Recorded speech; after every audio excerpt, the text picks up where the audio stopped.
se perfectionne, où tout devient moderne, les gens n'ont jamais été si tant angoissés de leur vie et si tant désespérés de leur vie. Pourtant, tout est bien. Parce qu'il manque quelque chose dans un cœur.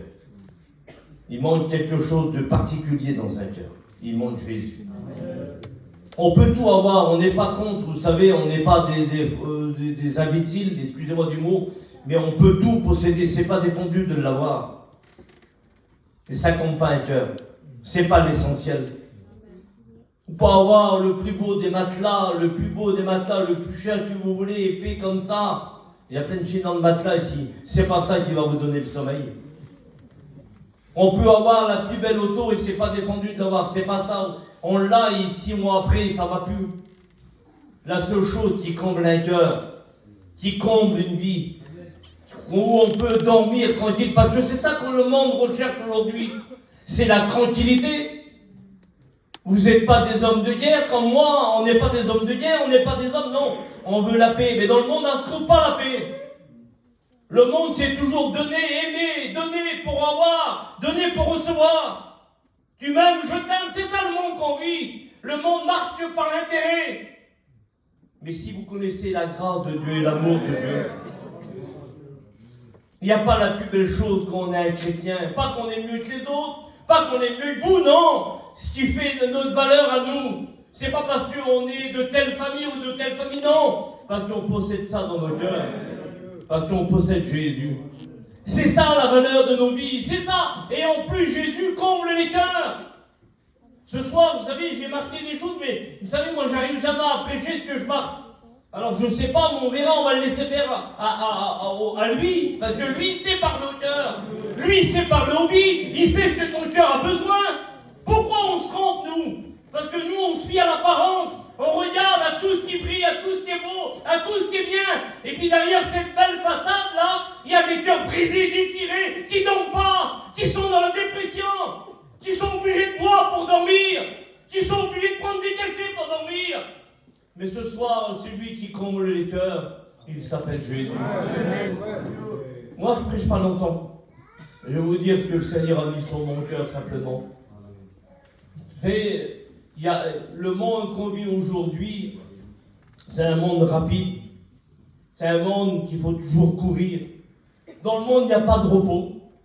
Il n'y a pas de repos. Dans le monde, il n'y a pas de repos. Le seul repos qu'on trouve, c'est en Jésus-Christ. Vous savez, on peut tout posséder. Vous savez, on peut tout avoir. Mais je le dis souvent quand je prêche, la plus belle chose, vous savez ce que c'est la plus belle chose? Je veux dire, il est fou, lui. Il est fou, cet homme-là. J'aime bien les restaurants comme vous. J'aime bien les belles habits comme vous. J'aime bien les beaux restaurants. J'aime aussi les belles choses. Je sors pas derrière un buisson. On vit dans un monde moderne, on a été élevé à Paris, on connaît.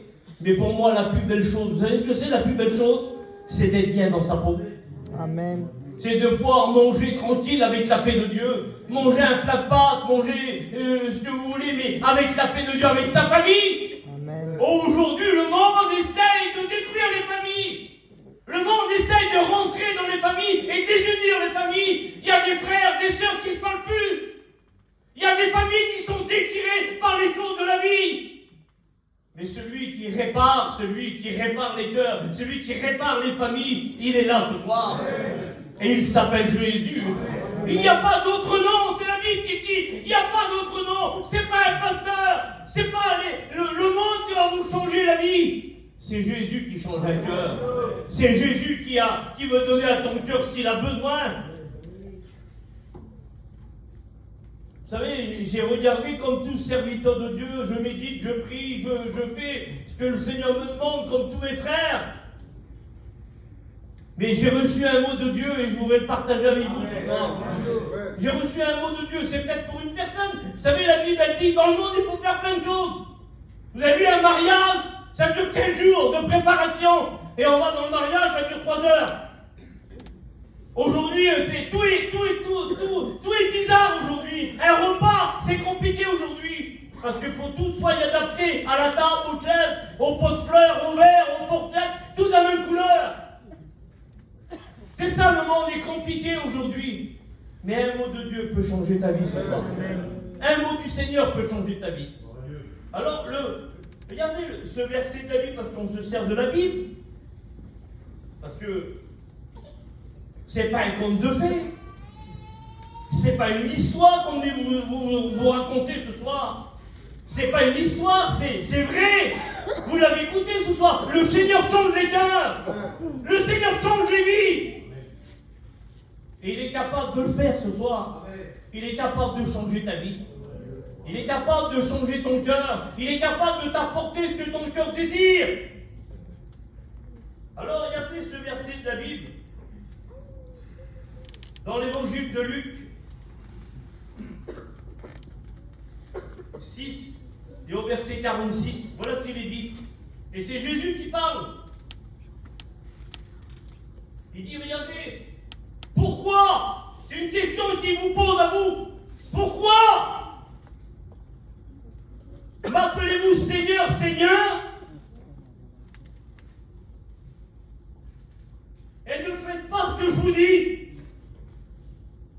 Il y en a, ils en ont plein la bouche. Seigneur par-ci, Seigneur par-là, Seigneur par-là. Ils mettent le Seigneur à tous les sauces. Et le Seigneur, lui, il est en train de dire là, mais oui, mais pourquoi là, vous faites pas ce que je vous dis? Ça fait combien de temps que tu viens à la réunion et t'écoutes la parole de Dieu? Que t'écoutes le message de Dieu et t'es pas encore chrétien? T'as pas changé de vie? T'es toujours pareil, toujours recommencer, toujours pareil. Ou t'es rétrograde et t'es parti de la maison de Dieu. Alors le Seigneur, lui, il répond à tout. Moi, je ne sais pas pourquoi aujourd'hui que t'es pas engagé. Pourquoi aujourd'hui t'arrives pas à suivre? Pourquoi aujourd'hui t'arrives pas à t'engager avec le Seigneur? Pourquoi t'arrives pas? T'es là, tu montes, tu descends, tu montes, tu descends, tu montes, tu descends. Tu n'arrives pas. Il y a une raison à toute chose. Alors le Seigneur va te dire pourquoi la raison. Regardez ce qu'il dit plus bas. Tout homme qui vient à moi et entend mes paroles, parce que c'est la parole de Dieu. Il dit tout homme qui entend mes paroles, il dit, et ne les met pas en pratique, il est semblable à un homme, un foyer, qui a bâti une maison, mais sur la terre. Sur la terre! Et j'ai marqué sans Jésus. Parce qu'on peut se faire une raison, on peut vivre sans Jésus. On peut bâtir une maison sans Jésus, on peut faire une vie sans Jésus. On peut acheter une auto, bâtir, aller se dire placer sans Jésus, pas de problème. On peut le faire. Il dit sans Jésus. Bâtir une maison sur la terre sans fondement. Et j'ai marqué, moi, sans la parole de Dieu, sans les doctrines de la Bible. Parce que dans la Bible, il y a des bases bibliques qu'on ne doit pas dépasser, qu'on ne doit pas faire. Il y a des choses dans la Bible qu'on ne doit pas faire, on ne doit pas faire. Alors il dit, regardez ce qu'il dit. Et puis c'est ce qui t'arrive à toi. Parce que tu comprends bien, tu arrives à 60 ans, 65 ans, 70 ans, tu ne peux pas faire une vie sans problème, sans difficulté. On ne vit pas dans les nuages, on vit sur la terre. On vit avec des problèmes, des difficultés.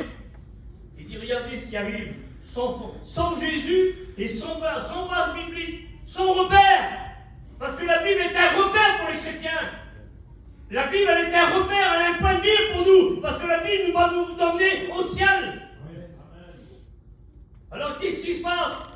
Et c'est ce qui t'est arrivé. Il dit, les torrents sont venus.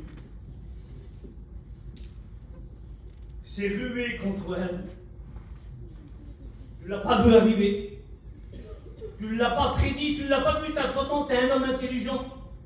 Tu es un homme intelligent, tu es une femme intelligente, mais tu ne l'as pas vu arriver, les problèmes. Tu n'as pas vu, parce que... Pourquoi? Parce que les problèmes, on va être pas de carte de visite. La maladie, on va être pas de carte de visite, venir tel jour à telle heure, on va, je vais frapper, non. Il dit, les torrents sont venus. Et il a vu un torrent, quand il passe, il arrache tout. Ça fait mal. Il arrache tout. Il fait du mal. Il dit, le torrent sont rués sur cette maison. Et aussitôt, elle s'est écroulée. Et la ruine de cette maison a été grande. C'est pour ça que tu es comme ça aujourd'hui. C'est pour ça que tu ne dors pas. C'est pour ça que tu bois. C'est pour ça que tu es obligé de boire de l'alcool pour dormir. C'est pour ça que tu es obligé de passer le temps parce que tu n'y arrives pas. Tu n'es pas bien dans ta peau. Tu n'es pas heureux. Tu as tout et tu es malheureux. Tu possèdes tout et tu n'as rien. Parce que tu n'as pas vu arriver. Tu n'as pas vu arriver le monde chez toi. Et vous savez, le monde, c'est qui? C'est le diable. Et quand le diable rentre dans un foyer, il casse tout, il brise tout. Il renverse tout. Il y a des discordes dans les foyers avec la belle-mère, la belle-fille, les gens, les problèmes, les difficultés, les soucis de la vie, le travail, on n'y arrive plus. Le crédit qu'on n'arrive plus à payer, les choses qui s'accumulent, la vie qui continue. Allez mieux, puis ta maison s'est écroulée. Alors comment faire? Vers qui aller? Emprunter? Mais t'as 50 ans, t'as 60 ans, t'as 70 ans.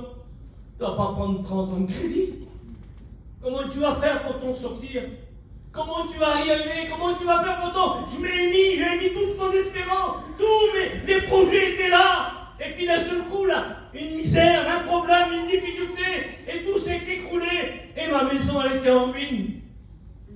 Mais ce soir, il y a une solution. Amen. Il y a une solution ce soir. Il s'appelle Jésus. Amen. Et regardez ce qu'il est dit. Tout homme qui vient à moi, toute femme, qui entend mes paroles et qui les met en pratique, qui accepte ta parole. C'est ce qu'il faut ce soir, c'est accepter la parole. Pas la refuser. Pas la refuser. Non, plus tard on verra. Mais demain t'appartient pas. On ne sait pas demain quoi il fait. Aujourd'hui on est là et demain on n'y est plus. Mais dit celui qui reçoit la parole. Alors qu'est-ce qu'elle produit la parole? Seigneur, il dit il est mis en pratique, il est semblable à un homme qui a bâti une maison. Il a creusé profondément et posé le fondement sur le roc qui s'appelle Jésus. C'est plus sur le sable, là.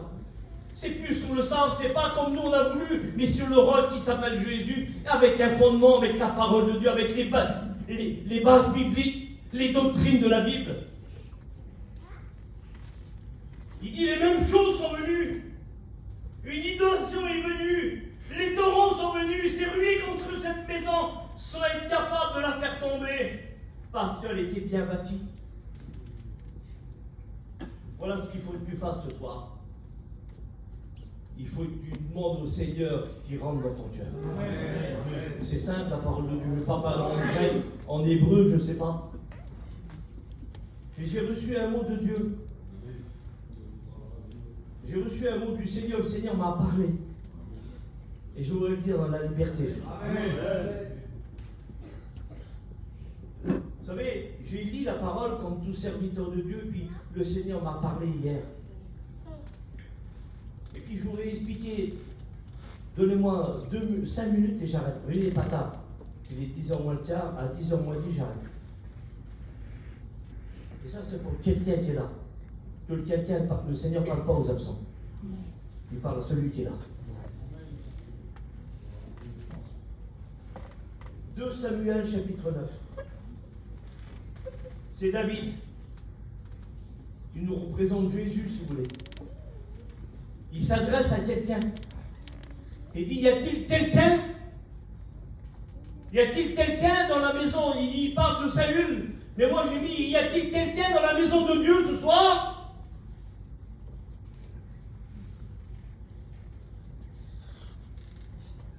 On dit que je vais faire une bonté ce soir, que je vais faire une grâce. Alors il y a quelqu'un ici. Il y en a plein. J'ai de la famille ici, moi. Alors, je m'excuse du mot, hein, je vais parler avec mon cœur. Y a-t-il quelqu'un dans la famille Ortica qui veut faire du bien? Y a-t-il quelqu'un dans la famille Leroux qui veut faire du bien? Y a-t-il quelqu'un dans la famille Lagrené qui veut faire du bien? Ou y a-t-il quelqu'un dans la famille Bouglioni qui veut faire du bien? Et puis il y a un serviteur qui est là, il s'appelle Tsiba. Il dit oui, moi je connais quelqu'un. Moi je connais quelqu'un qui a besoin. Alors c'est pas Tsiba qui va vous parler, c'est moi. Et Tsiba va dire, oui, mais il y a un problème. Il y a une difficulté, il y a un souci. Il y a un problème, il y a une difficulté. Qu'est-ce qu'il a? Il est boiteux. Est-ce que c'est pas ta vie à toi, ça? Est-ce que c'est pas ton cœur à toi qui est boiteux? T'as essayé, t'as échoué. T'as essayé de t'approcher de Dieu, tu n'y as pas arrivé.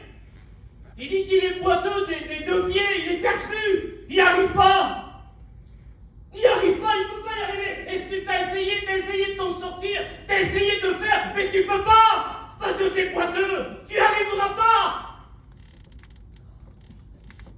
Mais il va dire quelque chose de merveilleux. Et puis, le serviteur va dire, allez me le chercher. Mais il dit, j'ai quelque chose pour lui avant. Et je ferme ma Bible. Il dit, j'ai quelque chose pour lui. Et puis ce soir, le Seigneur a quelque chose pour toi. Je vous laisse parler mon cœur, je dis ce que le Seigneur m'a dit de vous dire. T'avais tout. Tu étais un chrétien. Tu étais un enfant de Dieu. Tu possédais la grâce de Dieu. Tu possédais la présence de Dieu. Et tu as tout perdu. Tu es comme cet homme qui est boiteux. Tu es perclus de deux pieds. Et tu n'y arrives plus. Mais l'homme de la Bible, il va dire ça. Allez me le chercher. Allez le chercher. La Bible, elle dit, Luc 19, 10, il est venu chercher et sauver ceux qui étaient perdus. Et puis ce soir, il veut le faire. Je voudrais qu'on courbe les fronts ensemble.